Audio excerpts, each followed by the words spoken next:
So today's video, I'm going to show you how to make these drawer fronts. These are drawer fronts, but they can also be used as door fronts on cabinets. And they're a nice, semi-easy door to make. Let's check it out.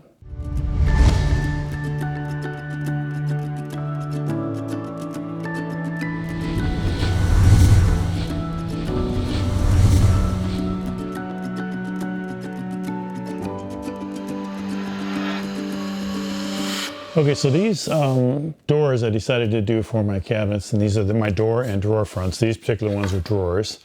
And my wife wanted just a nice flat cabinet door. She didn't want any panels inside or any edges where it's going to collect dust and things like that, which is pretty smart, I think. Makes it much easier to clean them. So I was just going to make it without any Purple Heart in the center, but I knew I had to do something to, jazz it up a little bit. So I decided to put a Purple Heart strip around the inside of this. So the way that I start doing this is the first thing I take in consideration is the size of the opening for the cabinet. And after measuring the size of the opening, that's going to give me the length of my rails here and the height of my stiles. And from there, I go to the table saw and I cut the width of the maple. In this particular case, it's maple. And these are 2 inches wide. And I cut all of them to rough lengths. So whatever this length is, let's say it's 28 inches. Well, as a matter of fact, I can tell you exactly what length it is. So this is 31 and a half. So I'd cut this to 32 inches just to make sure I have a little bit extra. And, cut this a little bit extra. But I would cut all of my 2-inch strips first, then cut them to length. And then I would trim out some Purple Heart, and I cut that to 1/4 inch width and do a whole bunch of them and then cut them to the lengths that match these and glue them together. Now you could just do one long strip and then do a long strip of Purple Heart and glue all that together if you wanted to. Now if you didn't want the Purple Heart in here, you just would skip that whole step that I just did here. After that, I glue the Purple Heart to the maple pieces, all of them, and get them as level as possible. And then from there, I would start to put my miters on the joint on the ends. Once the Purple Heart and the maple are glued together, I would cut my miters in all of the pieces. And the miter length is going to be the width of the opening minus 1/8 of an inch. So I just minus 1/8 of an inch. It's going to give me a 1/16 of an inch on each side. Now a lot of times that's going to be tight for that opening. If it was has an overlay, then you would just use whatever side you want to overlay. So if you had an opening, let's say it was 31 and a half inches long and you wanted a 1/2 inch overlay, you would make it 32 and a half inches. So you'd have that 1/2 inch overlay on each side. But even at that, I would do a little bit longer just to have a little bit extra to work with. So once all of my rails and stiles are cut to the lengths that they want, I just measure the inside dimension here. I put 2 of the edges together and put my tape measure at one end and come down to the other end and measure that. And that's going to give me the length of my centerpiece and the height of my centerpiece. And then from there I go and cut it. Now, you can do that mathematically if you want and just sort of make them. I found this to be a little bit more accurate, and it's much easier for me to do after I make these cuts.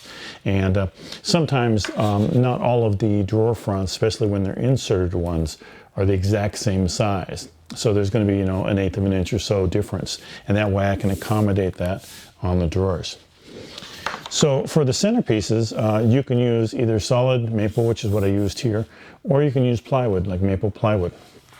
I've been choosing to use all solid wood in the center because to save myself some time, I use my drum sander to sand these down smooth.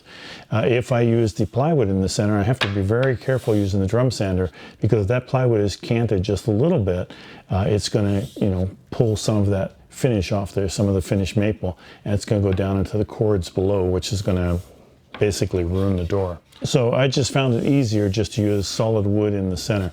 Now on a larger door, that could cause it to warp a little bit later on if you're in a really humid area. I live in a desert environment, so I'm not so worried about that too much.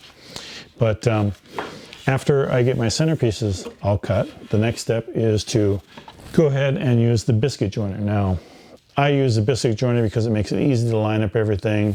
it holds it together while I'm gluing and gluing it together. So the biscuits do expand a little bit, and they give a little bit of pressure on the joints and help hold them together.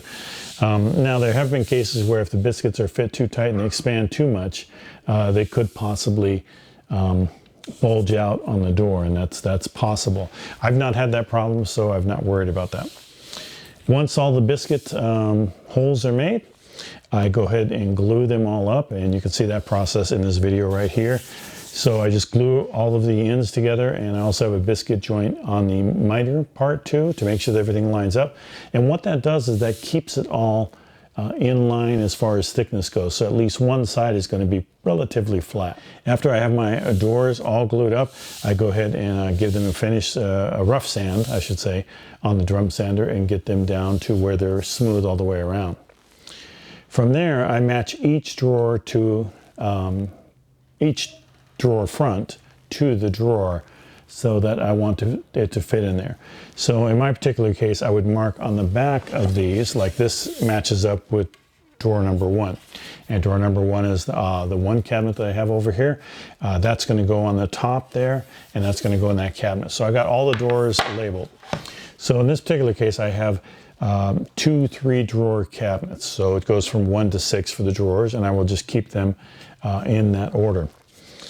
So now that I have this matched with where it's going to go in that cabinet, I can custom fit this to that cabinet. And one of the ways that I do that is I fit the drawer in there. If it's too tight, I take it on over to my joiner, which you see here, and I join all 4 edges. Now I only take about a 64th of a cut, a very small cut, but I do that all the way around.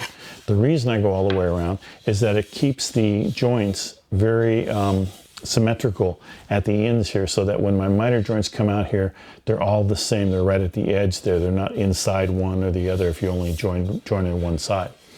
So I reduce it down.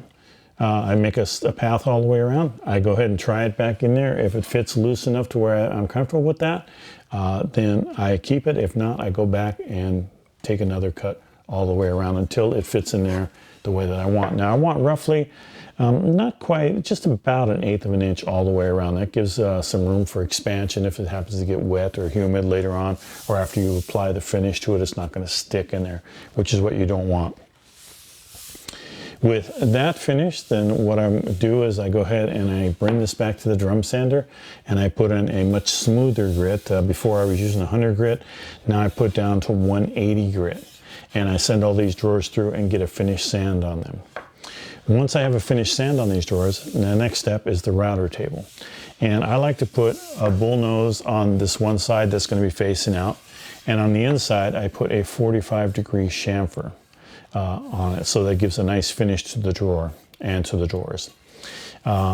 So the other thing too is that when I run all of these through my drum sander, I run them all through the same, so they're all the same thickness, so that way they match up when you put them on the cabinets. After I have my chamfer and my bull nose all the way around on both sides here, then I take and I use a orbital sander and sand them down smooth. And for that case, I put 180. I might go to 220, but I think on these I used 180, and 180 seems to be perfectly fine. And I make sure I get any scratches out that were left by the drum sander, because the drum sander goes one direction. You always get scratches on the ends. So I get all of those out. I get all the sanding done around the edges on the back side. Now the back side, I only sand just the outer portion, because this is going to be screwed to the front of the drawer, so I don't worry about that so much. So once that's finished, you have, like what I have here, you have either a door front or a drawer front ready to be assembled into the cabinet. And I will show you how I put these particular ones are drawer fronts. I'll show you how I install them onto the cabinet and how I place the drawers in there with a simple method that works well for me and lines up everything really nice as you're working on it. So hopefully you like this video. Please do give it a like, and please do subscribe. And I'd love to have you around for my next video when I show you how I put these drawer fronts onto the drawers. I keep saying doors, I don't know why, old age. But when I put these drawer fronts onto the drawers, then I can show you all of that set up in there and getting that pretty much finished on the cabinet. Thanks for watching. Hope you're around for the next video.